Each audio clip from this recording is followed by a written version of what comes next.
Here's the definition of protection: the action of protecting someone or something, or the state of being protected. First of all, I think it's very interesting, and I hear this a lot, how you sat there and said, I would kill someone if they disrespected my moms or my grandmas or whatever. And I feel like most Black men, regardless of their opinions on Black women, feel that way. That's not the issue, though. Everyone is going to show support and fight for someone that they have some type of emotional attachment to.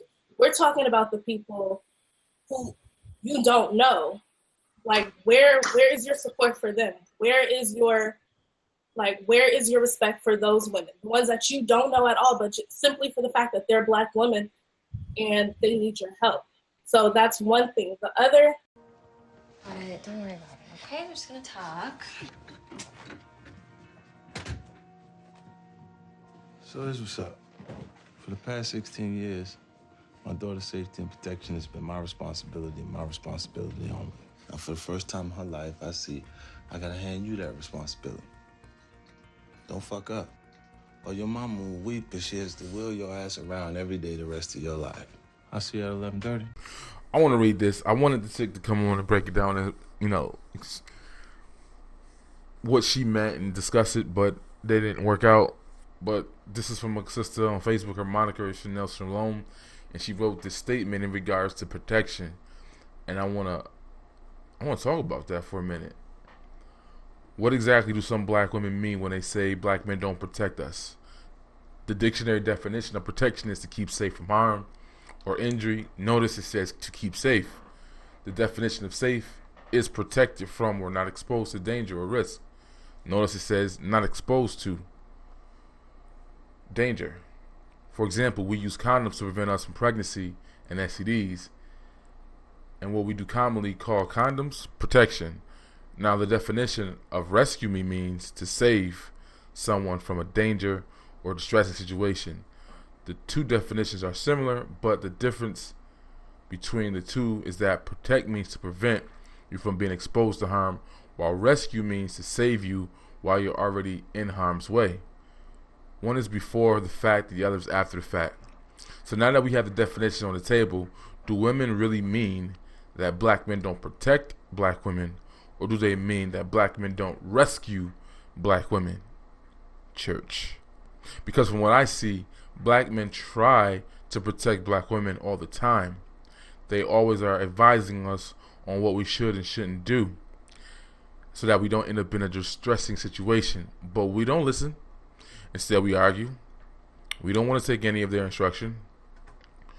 We want to make our own decisions and lean on our own understanding, as the Bible says.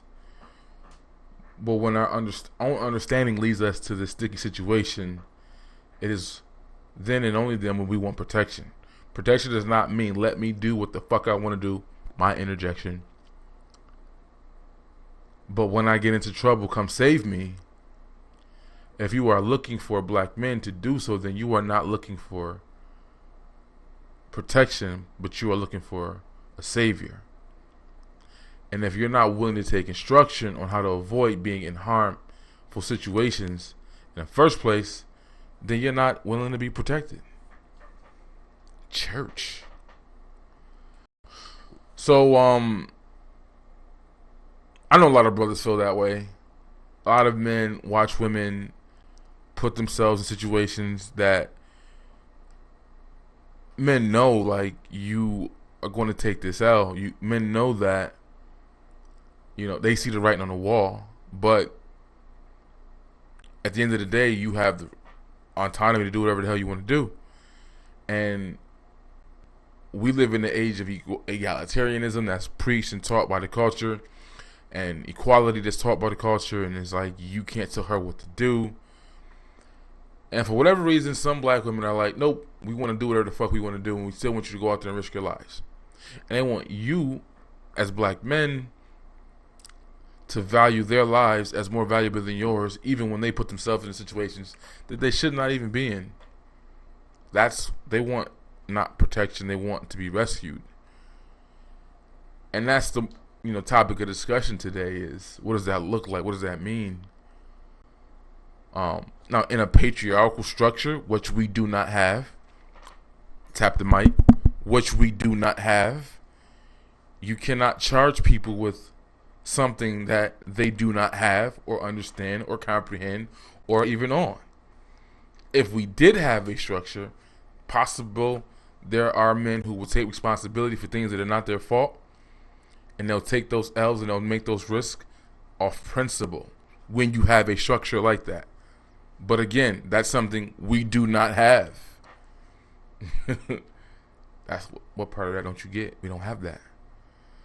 But I'm gonna respond to a couple videos and topics that I've seen on social media on what protection looks like, what that means, and how something ain't adding up. We're not telling a full circle story. We just coming at it from angles here and angles there. But let's have that full discussion. Let's talk about all of it. Don't leave nothing out. So the reason why I have this young man's picture here is, he's a football player, 15-year-old who ran outside and he made the ultimate sacrifice. He heard some gunshots in the hood. He ran out there and took some bullets from 3 other young black girls. Instant hero and whatnot. But I post him here because I don't know what happened with that situation. I haven't followed up. This would be a perfect documentary, a movie to have pushed forward. But in a real community, in a structured community with a patriarchy, that boy's parents shouldn't have had to pay for anything. Between the 3 girls and all those uncles and aunts and grandparents, that man's funeral should have been paid for. That those fathers should have been coming around doing work on the house, cutting grass. That mother shouldn't have to cook for a month. I'm not even talking about her family. I'm saying the family of the 3 girls who were protected by this young man. That's how it works. Now, I don't know, but I'm asking, how many of you think any of that happened? How many of you think that the community came together and supported him, that young man's family, took care of them and embraced them? He did the honorable thing. He thought that those girls' lives were more valuable than his, and he sacrificed his own, right? That's what happens in the patriarchy structure. Men do those things. But my question is, do you think the return was made for his family for what he did, for his sacrifice? This idea that these men who are disposable run out like other races and they just do it just to do it. Let's not be that obtuse. They come from a structure in a community where that would happen. You see all the time whenever these white dudes kill an unarmed black person or whatever, there's people who don't even know them that are putting money on their books, GoFundMe's instantly, 100,000, 300,000. We barely can get 10,000 for a GoFundMe for a 2-year-old that was shot in a drive-by. You know what I mean? We barely do that. But other structures in other communities, there's a reward for the sacrifice.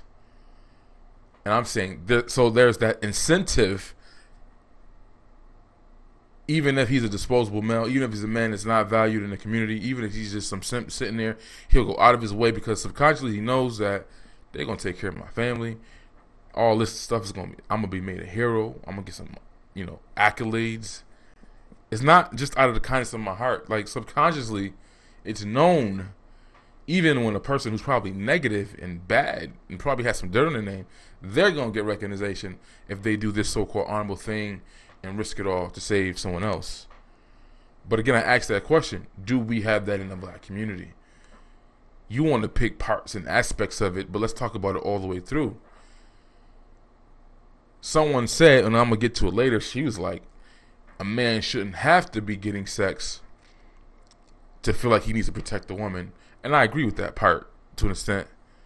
But you think that disposable random men are going to risk their lives for strangers, for women that they don't even have a chance with at all in life?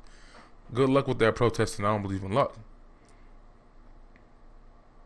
I'm saying that the problem I have with the woman who particularly said this is that her whole platform of recently has been, we not supporting those who not supporting us. We not giving our dollars to people who don't promote us. We're not giving our dollars to people who say colorist statements. We're not going to see movies of people who got white bitches on their boats. So it's not just simply that you be a good actor, entertainer, musician, artist, make good clothes. It's who you date. It's the statements you said on Twitter 10 years ago. All that is being taken into play before you give them your support. But you, on the other hand, can't comprehend why black men aren't going to go out there and risk it all and view that your life is more valuable than theirs and get nothing in return. How, Sway? Let's talk about that. Okay, we got time. I remember that movie 3:10 to Human with Russell Crowe. It was a remake of a different Western, same title, but they remade it not that long ago. But it was Russell Crowe and Christian Bale. The summary of the movie was simply, Christian Bale was a disposable male, a fuck up. He lied about his legacy. He was a gimp. He lost his leg in a war, but he told people that he lost it in a way. He told his family he lost it in a way where he embellished. He lied. He was Al Bundying his story, though. Like, he was known in town for this story, but it wasn't true. And he started to feel bad because he was lying and telling everybody how he lost his leg, and it didn't really show. He didn't lose it the way he claimed he lost it in the war.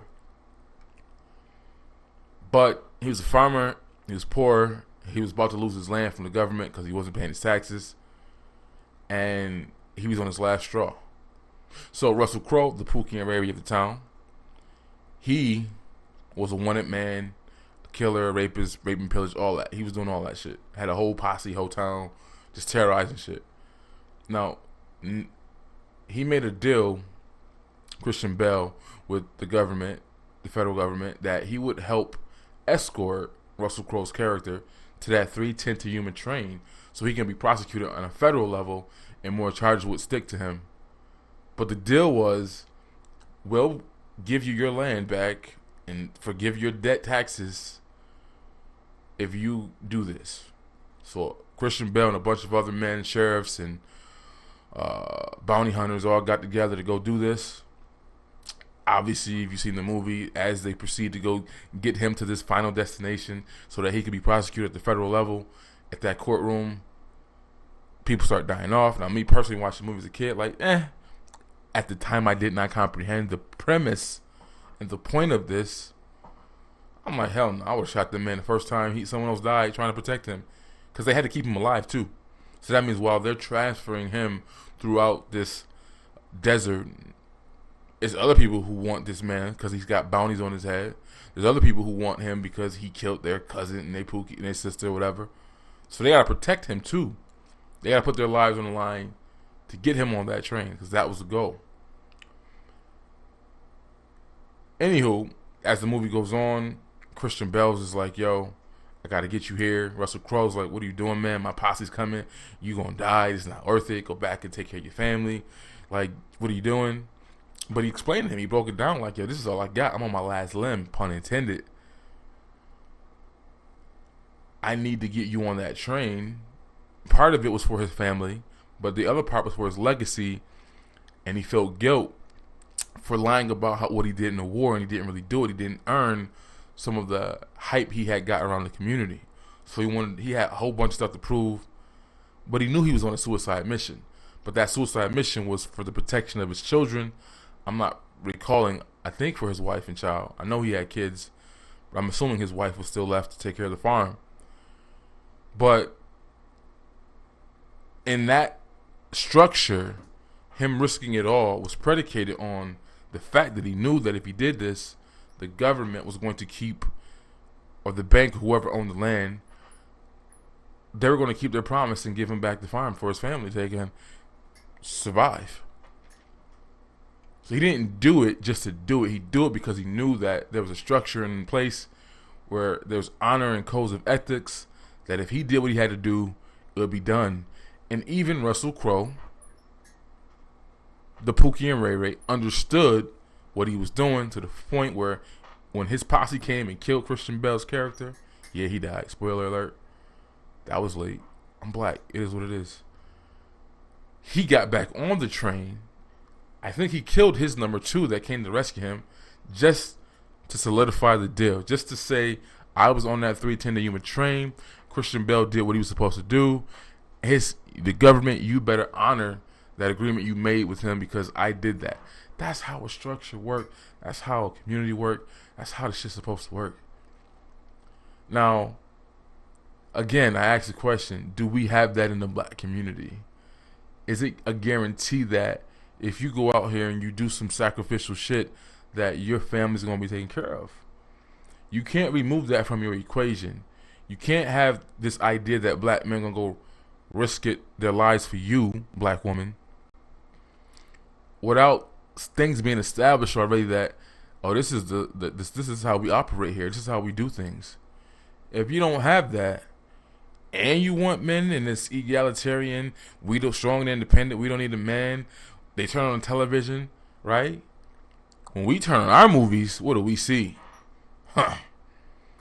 All these shitty ass black thrillers over and over again with Taraji P. Henson and Sanaa Lathan. The black men don't even get to be heroes in those movies. They risk their lives and they die. But there's a reason why these directors and writers and they market this shit to you where you can be the superwoman. And yeah, I get it. You don't like that in particular, but you argue with your own female followers because they like that shit. They want to see that shit. They love the sister climbing up to the top of the damn Statue of Liberty.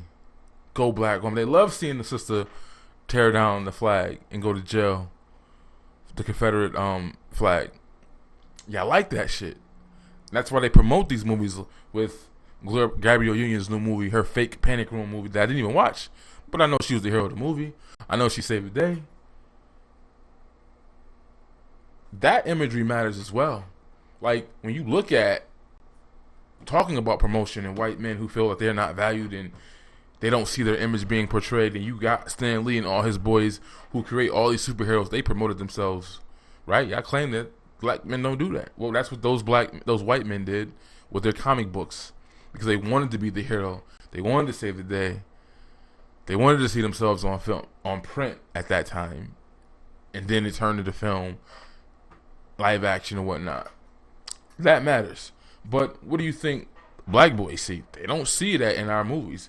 They see black men being asexual. They see movies like I, Robot, Will Smith, Save the Day, Tom Brady, Baby Mama, Don't Get the Pussy. That's important. If you're saving the world and risking it all, that is important. This asexual shit is not cool. That's a whole different video and topic, and we're going to get to that at that point. But that does matter. Denzel Washington, Equalizer 2, risk it all to save a white woman and gets nothing in return. Get the context of what that was in their relationship. She was his handler. But I'm saying, at the end of the day, it's another ace movie that Denzel Washington has done several of. This asexual black male. Equalizer 1, he risked it all. Put other people's lives in danger over a white prostitute. Those images matter as well. And motherfuckers is looking at that as young boys, and we see that shit. We don't agree with that shit. I hate the movie Drive. But that's a different topic, though. But I'm saying all that does matter when you're talking about promoting your image, being a hero, being a savior. But this idea that someone present is, we want black men to have this knee-jerk reaction to go do this without addressing the fact that we don't have this structure, without addressing all the matriarchy. We don't address all this female empowerment and all this other stuff. You don't, when white women realize that they've gone too far, they're writing books, they're on TV shows saying, wait a minute, we took this feminist shit a little bit too far. We can see to the point, we messed up. We understand that the more egalitarian society becomes, the more expectations that come with women. Some women cannot comprehend that. This one chick I go back and forth with online, she's on this, well, my family is strong patriarchy Puerto Rican men, and they don't care what society does. I'm like, that's good for you, but the more egalitarian society comes, the more expectations they're going to have of women. And if y'all promoting that shit, this is the result you're going to have. This is where we are at, though. We're not in 310 to Yuma. We're not in this environment where these are codes and conducts and structures that are already built up and maintained, things are just guaranteed. They're just assumed. You see what happens when a white dude does some dumb shit, gets arrested. His structure is there. Even people who don't even know his ass. We don't have that. So you gotta get this out your mind that you want black men to risk it all, view your life as more valuable than theirs, with all this other baggage and shit going on in the community that you ain't even addressing. So you claim that it shouldn't be sex tied to it, but you think you about to get a bunch of disposable men to go off and do that in our community? That's not happening. Not in this age, not in this era, not what we're promoted with constantly in imagery of what we see and whatnot. Not when we see that when the men do make those ultimate sacrifices, that they're not even compensated. Their families are not even taken care of. That should be automatic. It shouldn't even be a word. It should just happen naturally. I watched that whole debate section with not the Negro with the tattoos, Mr. Cynthia G, China Fox, Angry Man, and whatnot. And I don't know the other sister's name, the chocolate sister who does hair videos and she does colorism videos and she's often on the grapevine. She was nowhere near as extreme as Cynthia G or China Fox, but one of the arguments she made was that we want about black men and protection. That topic came up, and Angry Man and all the other men were like, "What are you talking about? We protect our women. We protect the women in our family." But she made the same point that the other female made: "Is no, we're not talking about that. We're talking about randomness. Like, you don't know me, you have no correlation to me." And I'm saying that's asking much for when you don't account for the fact that a lot of black men have been on that. A lot of brothers are in jail because they had knee-jerk reactions to defend and protect, and bitch was lying. You got to count all that into the equation. Now, are there some men who have that deep-seated in them? I had a conversation with an older dude. I didn't really engage him much, but he was talking about how when police officers come to rescue a woman, because he's ex-law enforcement, he was a federal agent, and now he's a private investigator, armed man, concealed carry type of cat. He's admitted he's intervened in situations that he saw before. I brought on this post. I've learned my lesson. I've saw too much. I'm not getting in anybody else's business. He responds, "You're a pretty big, strong guy. I would like to think you're going to go intervene." Like, no, I didn't have to respond. I said what I said. I learned my lessons. I've seen what happens. If you're a police officer, former law enforcement, and you acknowledge that there are times where you came to just diffuse a situation and you're apprehending the man, you put your cape on, and the chick is behind you ready to hit you in the back of the head with a bottle, okay, that's cool for you. You can take those risks. You can view that her life is more valuable than yours, but that's your choice. And I'm saying, whoa, if you trying to convince this generation of black men to be on that, I don't know. But back to what I was saying about her, she made that point. She was one of the first women that said that. We're not talking about protecting family members or protecting people we know and people you date.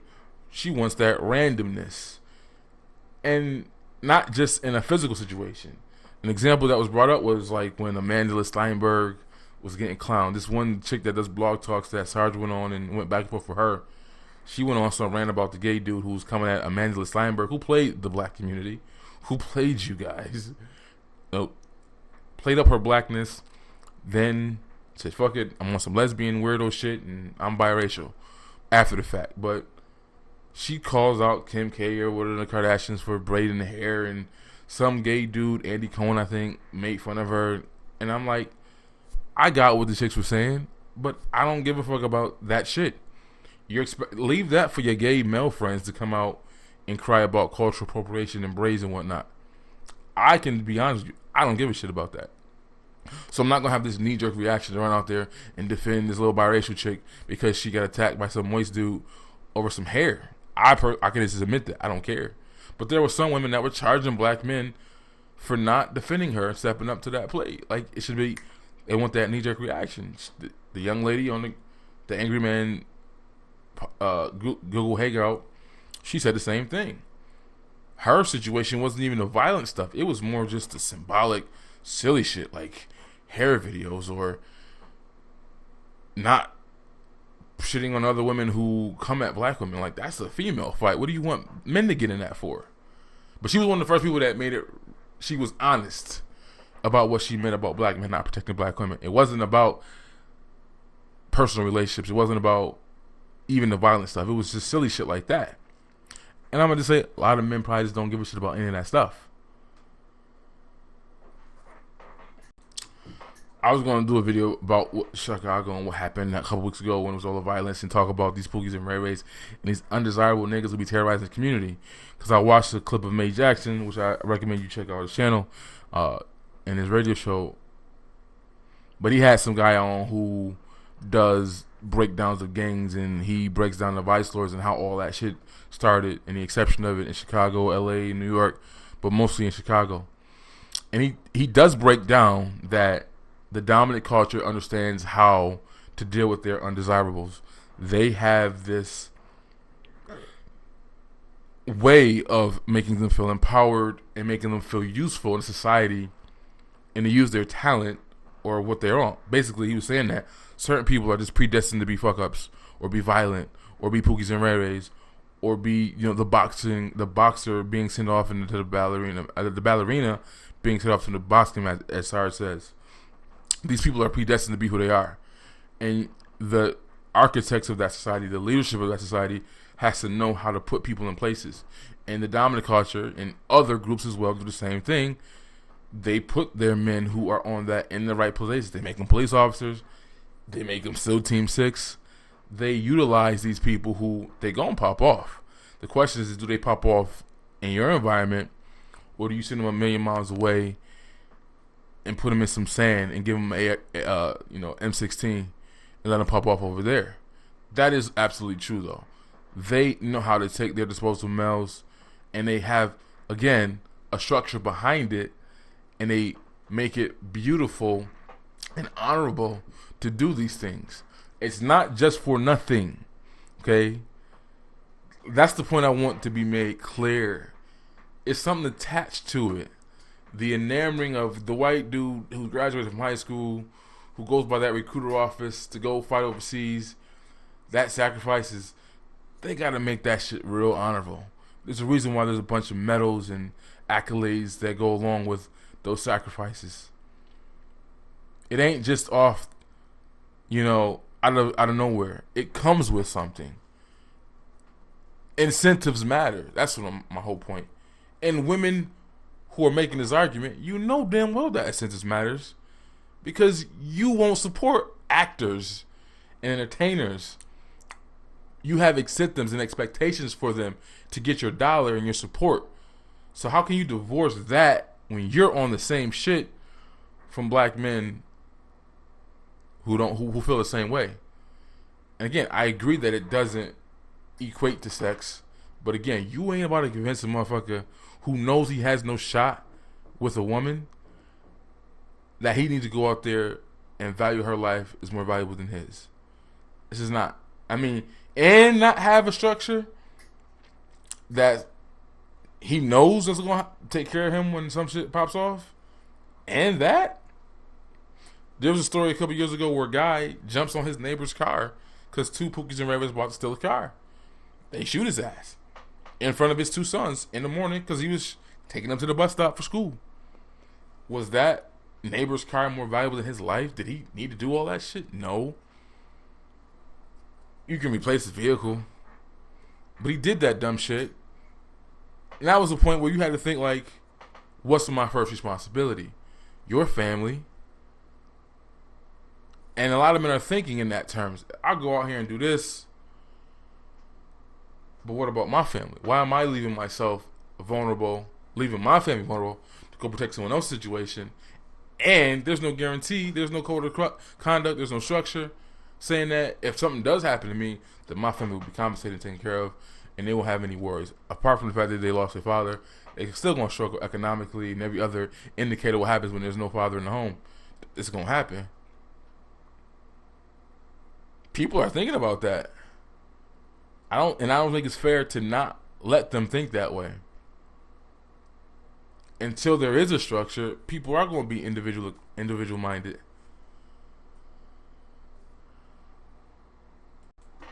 And that structure does not exist. Stop acting like this is something that the black community is on. Stop acting like patriarchy is something that the majority of men want to be on. You just get on YouTube and you watch a couple of videos, and now you hear certain people saying certain things, and now you're trying to charge 20 million men with something that you just learned your damn self. That's my issue. You can't charge somebody to the game with something they don't know that they're supposed to do or even subscribe to. And you know damn well that most black women are not on that. When black men who are patriarchal and they are shut the fuck up, I'll lead you do what I say. Yeah, I don't get up and defend these men. The men who cape and put on their, they tell you the shit that you want to hear, not the shit you need to know. Yeah, I support them motherfuckers that sit in their cars like they ain't got no legs and giving you relationship advice. Hey, this Team Jackson. Yeah, I support those Steve Harveys and the Hill Harpers and the motherfuckers like that. Yeah, I support these preachers who give these moist ass messages because they have to cater to the female base. Yeah, I support those men who give up those man up speeches to put themselves and taking care of their own personal relationships. But those motherfuckers that tell you it real and it's straight. I don't know how many conversations I've had on social media where a chick is complaining about patriarchy, right? Again, you can't get through a grapevine video, no matter what the topic is, without hearing somebody on that, either a gay black man or a black woman, talking about we got to get rid of this patriarchy thing. Completely ignoring the fact that with life, there are no solutions, there are only trade-offs. And if you have a culture or society where the men view the women as equal, there's going to be more expectations of the women. That's just facts.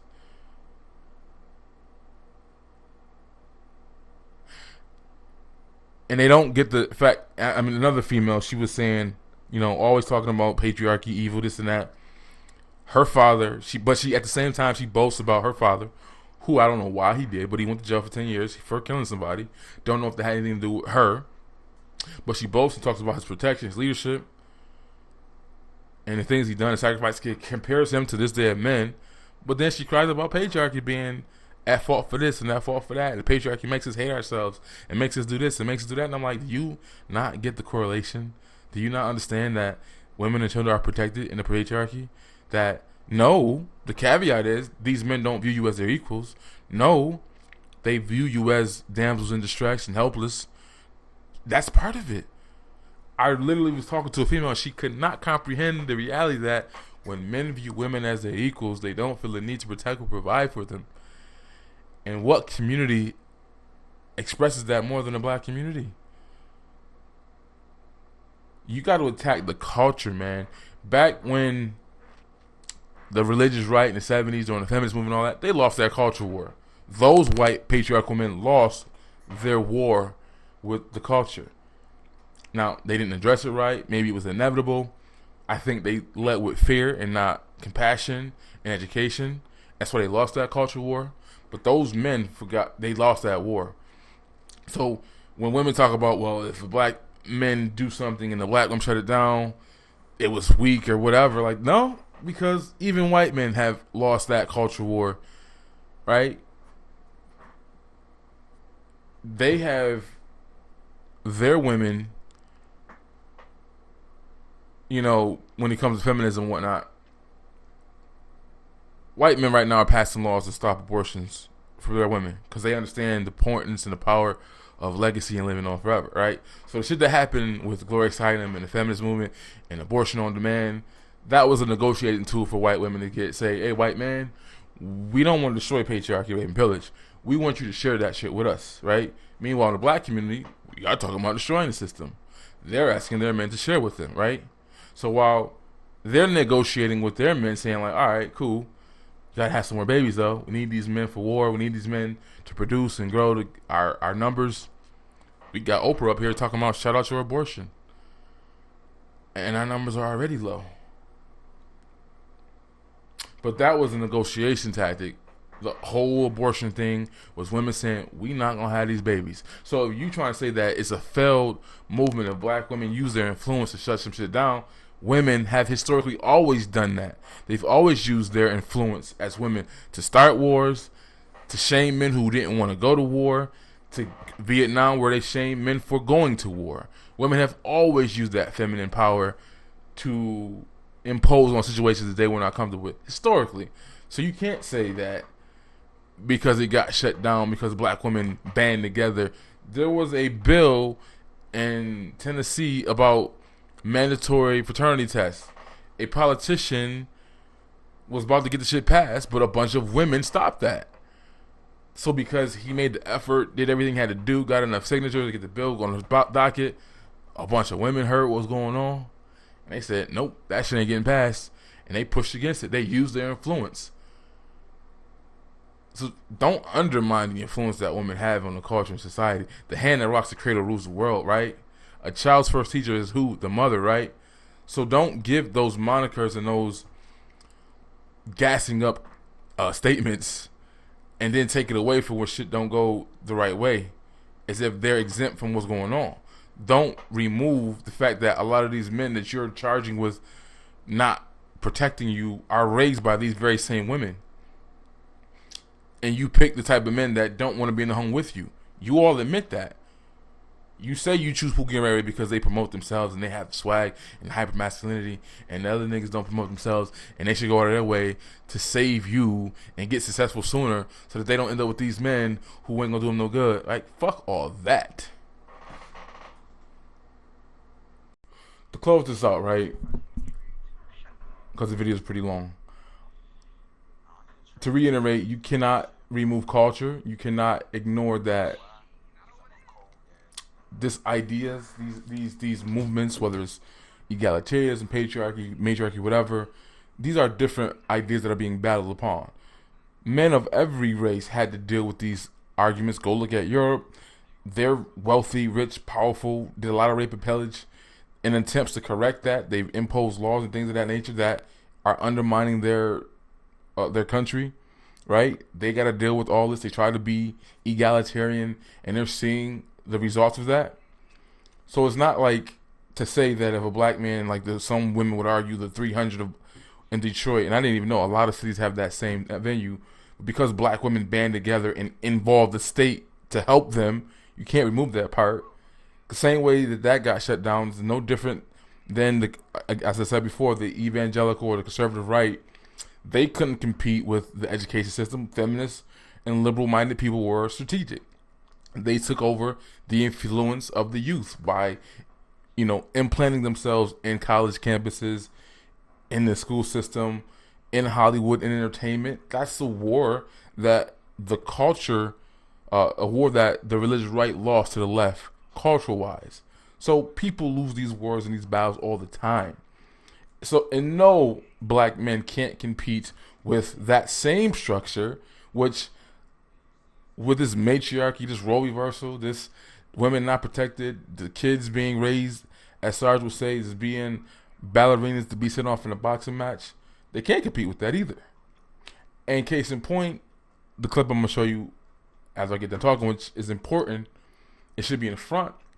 But again, women talk about their friend they know personally, or the men who don't care about what's going on. They're going to be out there and put the cape on regardless. But when those men speak publicly, those men don't get support. Those men are teared down. Those men don't get any kudos.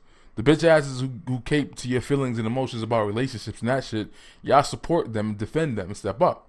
Now, when Melissa Harris Perry did this speech and this whole thing about redefining masculinity, there should have been traditional so-called patriarchal black women to respond to that. There should have been several articles saying, no, Melissa Harris Perry, we want our men to use their toxic masculinity to keep us safe. Now, the context of that conversation was when Maya Angelou, and I don't know if the book, the movie, or what happened in my life are the same or not, or they change things. All I know is in the movie, Maya Angelou's uncles killed the guy that raped her. And Melissa Harris, two last names Perry, speaking in a conference full of women about redefining masculinity, tells these women that those men who were patriarchs, right? Now I get some of these women out here talking about if she was raped then they was a failed patriarchy. No. Maya Angelou's I mean, her mother was fucking with a Pookie and Ray Ray, let him around her daughter, and did not protect her. But that's not neither here nor there. I say what their uncles did set a standard, right? This is before the government intervention. This is during Jim Crow and segregation, and we weren't dependent on the state and didn't have much influence over us. We had more control over our communities. Her four uncles set a message. They set a precedent in our community. You don't touch women and children, right? They're off limits. And if you do that, this is what happens. That taught Maya Angelou's brothers, when someone does something to your sister, this is how we respond. There's no questions asked. We don't even talk about it. Just knee-jerk reaction. Now, that's the right thing, right? That's what all the black women are complaining we need more of. That's the one argument that I can say black feminists and black people can have an agreement on when it comes to rape and pillages. That should be the end solution. But why is it that when Melissa Harris Perry can make these public speeches sponsored by her universities saying, no, her uncles were wrong. They didn't think about her humanity. They didn't wait to see what she wanted to do or how she felt about it. So, in essence, she kind of blamed Melissa Harris Perry, and kind of sort of Maya Angelou did as well. Blamed her uncles for why she didn't talk, why she went mute for a few years. Because she thought that when she spoke, men died. Because her mothers, the women, didn't explain to her and didn't nurture her. And yes, her mother was shitty. That's why she's being raised by her grandmother in the first place. But the women in her life failed to nurture her, to give her that feminine energy, all that stuff that they're supposed to do. The men did their job. They handled the physical stuff. That emotional shit, her grandmother did not do. Her mother could not do. But, again, Melissa Harris Perry, she's up here talking this shit. No attacks on her. No saying, no, Melissa Perry, you don't speak for us. Again, you have white women who recognize they've gone too far with feminism, and they're correcting it. They're writing books. Dr. Helen Smith, Susan Vanker, the Princeton mom lady who used to do videos with boys, they're speaking out against it. They're pointing out the fuckery. Y'all don't do that. Y'all get on the team of the women and they bash the men. They talk about the preacher who just was at Aretha Franklin's funeral, who simply made the standpoint of fathers got to be at home. Now, it was a man up speech and pointing at men, but at the end of the day, y'all keep choosing these men that don't want to be with y'all, don't want to be fathers. And the two things that women have anonymity over is on their own bodies and who they choose to have kids with. That's one thing that you have complete control over. We don't take that as a context, though. But he's being shitted on right now because he gave one of these respectability politics speeches at Aretha Franklin's funerals, which we can agree was out of context of what it was supposed to be about. But everybody there was making political statements and doing stuff that had nothing to do with her funeral. So that's that's a cop-out. Everybody was doing that shit. But that's just my point. Y'all don't support the men who do all that, rugged, masculine, male, it's our fault no matter how fucked up the women do. We're going to take responsibility. Y'all don't support those men. By and large, y'all do not. Y'all help tear them men down. When men start coming out with some real shit, saying some real stuff that's not PC, that's not profitable, because these corporations, these companies, they're shifting because it gets them money to make women feel good and hear things they want to hear. But y'all do not support these men who go out and do exactly what you claim you want them to do. So I don't think you have a right to speak on that when y'all don't do that. Nor do I see y'all encouraging that. Nor do I see you challenging publicly women like Melissa Harris Perry who are shitting on men who handle business in with a patriarchal mindset.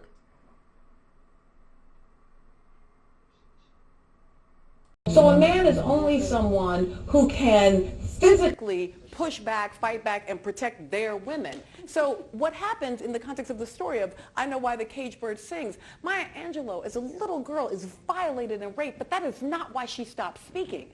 She stopped speaking because she tells her uncles. And her uncles go and murder her rapist. And she stopped speaking because she says, I believe that if I spoke, people died. So in this great desire to go out and protect their woman and do this thing and show their manhood, they violate her humanity by making her feel not only like a survivor of this horrifying sexual assault, but they almost take Maya Angelou's voice, not only from her, but from all of us for all of time, because they were all geeked up on their manhood and not worried about what an 8-year-old girl might have needed in that moment that wasn't about the perpetuation of additional violence. So if we continue to talk about the